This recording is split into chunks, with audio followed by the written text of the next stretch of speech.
küçük şey mi? O kaçta söyle. Destiny. Destiny Destiny. Bu da beraber de söyle. Hem güzellik hem zeki hareketi bir yerde bulunmuş. Hatta uzun boylu bir yerde bulunmaz derler ama... Ne yapıyor bu hastası?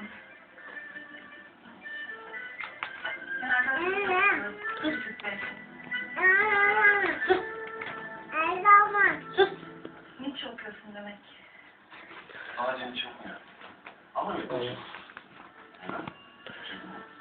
Yok. Yani sizin gibi olmasına yok. Öyle mi dedim ben şimdi? Şaşırdım. Çünkü öğretmenlerle ve bahsettiğim hayatı insanlarla çok rastlaştım. Başka bir kastım yok yani. Sen bundan yargılısın diyorsun ama sen de en az benim kadardan yargılısın diyorsun değil mi? Dökme. İyi misin? Dökme. Selam. Ne oldu? Atacak yeni saçlar mı topladın? Ya ben daha önce biraz gergindim. Şu tanışma faslını baştan alsak. Pekala. Ne yapıyorsun? Ama arkadaşlarım küçük değil. Ben de Cimbo. Ama o konuda fikrim değişmedi. Yani arkadaşların hakikaten görmüş. Hı.